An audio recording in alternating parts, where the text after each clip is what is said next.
আজকে আমি অনেক বেলা করে ঘুম থেকে উঠেছি আর ঘুম থেকে উঠেই যখন দেখলাম এত সুন্দর একটা বৃষ্টি হচ্ছে মনটাই ভালো হয়ে গেল। আসসালামু আলাইকুম everyone, welcome back to another blog. তোমরা কে কেমন ঈদ কাটালে অবশ্যই আমাকে জানাবে।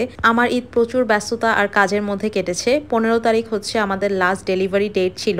সো সেদিনও বিজনেসের কাজে অনেক ব্যস্ত ছিলাম। বিজনেসের সব কাজ গুছিয়ে বিকালবেলা শ্বশুরবাড়িতে চলে গিয়েছিলাম আর আমি বাসায় এসেছি গতকাল। নিজেকে কোনো ছুটি বা ব্রেক কিছুই দিতে পারিনি আমি। ঈদের ছুটি সবাই পেলেও হাউসওয়াইফরা কিন্তু কখনো ঈদের ছুটি পায় না। আমরা সবাই যার যার বাসায় তাকালেই এর এক্সাম্পল পেয়ে যাই। আমার মা বা আমার শাশুড়ি কেউই কিন্তু কখনোই ঈদের ছুটি পায় না। ঈদ কি, ঈদ ছাড়া কি, সবসময় তাদের সেই কাজ, সংসারের কাজ, রান্না বান্না সব কিছুই করতে হয়। চাইলেই তারা নিজেকে ছুটি দিতে পারে না। আর আমার মনে হয় এটা একটা প্র্যাকটিসের ব্যাপার। বড় ছোট ছেলে মেয়ে বাসার সবাই যদি সবগুলো কাজ ভাগ করে নেয়, নিজের কাজটা যদি সবাই নিজে করতে পারে, তাহলে কিন্তু বাসার যে কোনো একজনের উপরে এত প্রেশার পড়ে না। আমিও বিয়ের পরেই কাজ করা শিখেছি। বিয়ের আগ পর্যন্ত আমার মাও আমাকে কোনো কাজ করতে দিত না, আর এই জন্যে আমার মা এত বছর কোনো ছুটি পায়নি। কিন্তু আমার মনে হয় প্রত্যেকটা মায়ের ছোটকাল থেকে বাচ্চাদেরকে নিজেদের কাজ নিজে করানো শেখানোটা প্র্যাকটিস করা উচিত এখন থেকেই। না হলে কখনোই তারা সেই ব্রেকটা পাবে না, সেই ছুটিটা পাবে না নিজের জন্যে। আর নিজেকে সময় দেওয়া, নিজেকে ছুটি দেওয়া অনেক বেশি ইম্পর্টেন্ট। যেহেতু আমিও এবার ঈদের ছুটি পাইনি, নিজের জন্য একটুও সময় বের করতে পারিনি, তাই আজকে আমি ভাবলাম আমি নিজেকে একটা ট্রিট দেই। আম্মু গ্রামের বাড়ি গিয়েছে, আমার হাজব্যান্ডও ওদের বাসায় কেউ নাই। সো আমি ভাবলাম আজকে আমি সারাদিন কোনো কাজ করবো না, নিজেকে একদমই রিল্যাক্সে রাখবো, নিজেকে একটা ছুটি দিব। সো বাসার কাজ আজকে আমি কিচ্ছু করি নাই। সকাল থেকে উঠি রিল্যাক্স ছিলাম একদম। ব্রেকফাস্ট করেছি মজা করে, বই পড়েছি, আরাম করেছি অনেকক্ষণ, অনেক দেরি করে ঘুম থেকে উঠেছি। আর যেহেতু রান্নাবান্না একদমই করিনি, তো আমি চলে আসলাম লাঞ্চ করতে ট্রাভেল ইস্টে। এই রেস্টুরেন্টে আমি অনেকদিন ধরেই আসতে চাচ্ছিলাম। এশিয়ান কুজিন আমার সবসময় অনেক পছন্দ, আর আমি অনেক কিছু অর্ডার করেছি আজকে, কারণ আমি একটু লেট লাঞ্চ করতে এসেছি, যাতে আমার ডিনার আর না করা লাগে। বাসায় যে আর রান্না করবো না আমি কিছু। স্টার্টারে ফার্স্টে নিয়েছিলাম এই নোরি বিফ টাকোটা, যেটা খুবই ক্রাঞ্চি, একটা বেজের উপরে স্টিকি রাইস আর একটা বিফ দেওয়া। ড্রিঙ্কসে নিয়েছিলাম এই অরেঞ্জ মিন্ট মইটো। আমি ওনাকে জিজ্ঞাসা করেছি ওয়েটারকে যে আপনাদের বেস্ট সেলিং ড্রিঙ্ক কোনটা, তো উনি এটা সাজেস্ট করেছে। এটা খুবই ভালো লেগেছে, আমার কাছে রিফ্রেশিং ছিল। অ্যান্ড দেন এই বিফ চিজ কিউয়ার্সও নিয়েছিলাম। দুইটা আর কি আমার স্টার্টার ছিল। আর মেইন কোর্সে হচ্ছে আমি স্পাইসি চিকেন র্যামেন নিয়েছি।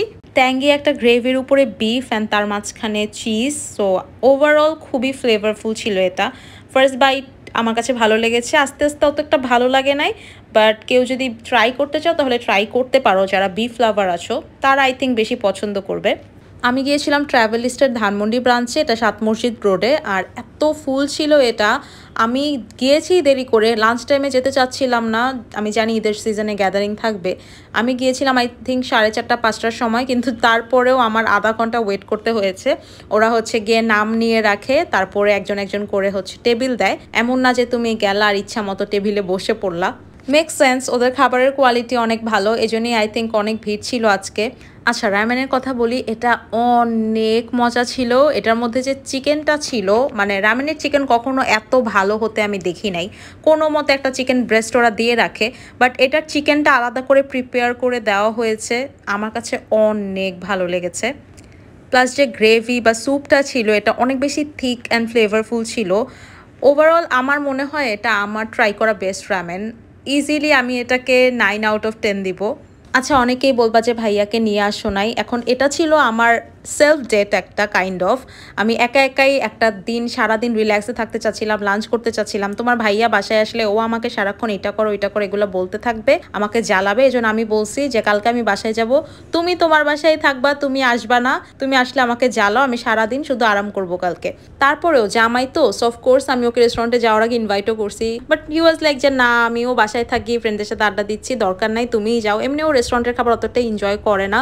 ও একটু হোমসিক টাইপের মানুষ, বাসায় থাকা, বাসার খাবার খাওয়া, মানে মাছে ভাতে বাঙালি, খুবই সাধারণ একটা মানুষ। আমি আবার নতুন নতুন রেস্টুরেন্ট এক্সপ্লোর করতে অনেক বেশি পছন্দ করি। আর আমার একা আসতে কোনো সমস্যা নেই, আমি নিজের কোম্পানি অনেক বেশি এনজয় করি, আমি অনেক কমফোর্টেবল একা একা রেস্টুরেন্টে খেতেও। সো আমি একাই চলে আসি আমার যখন এরকম খেতে ইচ্ছা করে।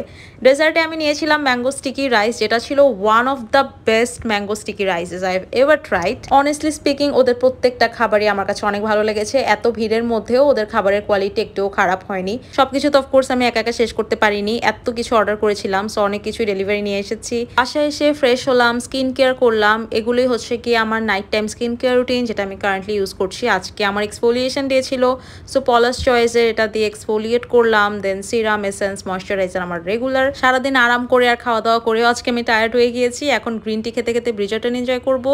আজকে এটা দেখে শেষ করবো রাত জেগে হলেও। That was it for today's blog. Good bye.